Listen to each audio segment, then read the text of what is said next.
In a shocking turn of events at the 2023 United States Grand Prix, two of Formula One's biggest stars, Lewis Hamilton and Charles Leclerc, have been disqualified after their cars failed post-race inspections. Hamilton, who showcased incredible speed with an upgraded Mercedes floor, made a stunning final stint at the Circuit of the Americas, closing in on Max Verstappen with just 2.25 seconds between them at the finish line. Meanwhile, Leclerc's strategic gamble with a one-stop strategy left him vulnerable in the closing stages as he slipped back to 6th place. However, the excitement quickly turned to disbelief as random post-race floor checks were conducted on the cars of Hamilton, Leclerc, Verstappen and third-placed Lando Norris. The inspections revealed that the car planks of Hamilton and Leclerc were excessively worn down, breaching the rules. This means both Hamilton and Leclerc have been disqualified from the US Grand Prix, shaking up the championship standings. According to an FIA bulletin, the teams acknowledged that the wear on the skid pads, as measured by the FIA technical team, was correct. They attributed the excessive wear to the unique combination of the bumpy track and the sprint race schedule, leaving minimal time for setup and checks before the race. The stewards emphasized that the responsibility lies with the competitors to ensure compliance with regulations at all times. The rear skid in the defined area exceeded the thresholds, even accounting for wear, leading to the standard penalty for a breach of technical regulations.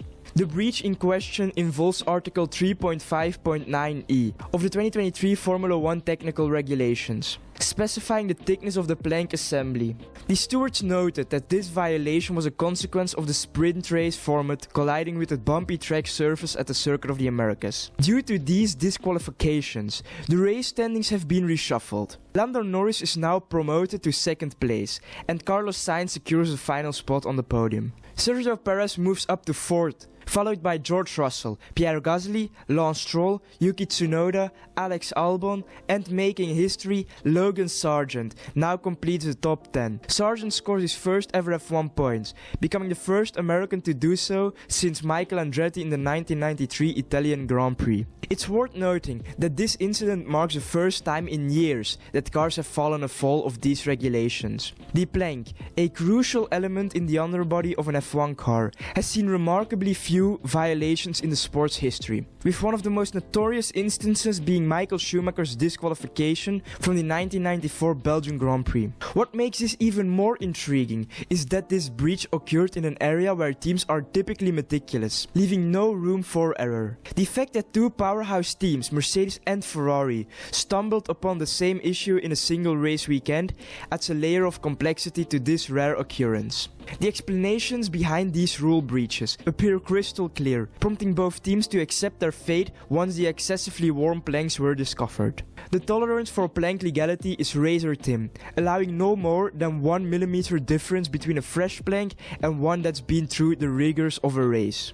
To ensure compliance, the FIA employs a meticulous process, measuring wear at 4 50mm diameter holes drilled into specific locations on the plank, as mandated by the technical regulations. In the case of Hamilton and Leclerc, it was the rearmost hole that failed the test, positioned on the car's center line between 825mm and 1025mm ahead of the rear axle line. Unlike the 3 front holes, the variability in the rear hole's placement introduces complexity, considering there isn't a specific point designated for a drill hole. The plank itself, no longer wooden but made of composite material, features flush-mounted titanium skids, offering added protection from wear and adhering to strict design regulations.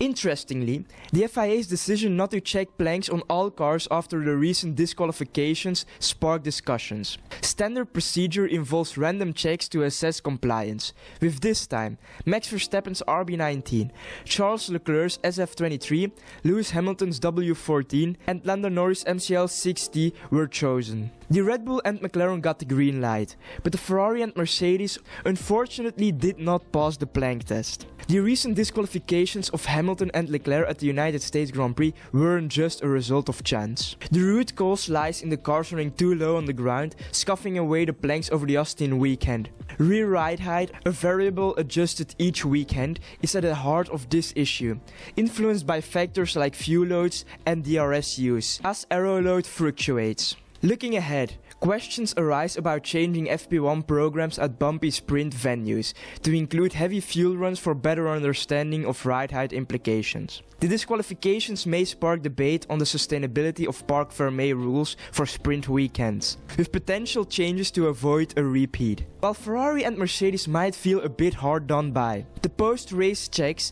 were not performed on every car. The big question now, how many other cars would have failed the plank checks if the FIA had examined all competitors? Thank you for watching this video. Please press that like button if you enjoyed, and don't forget to subscribe for more motorsport content. Until next time.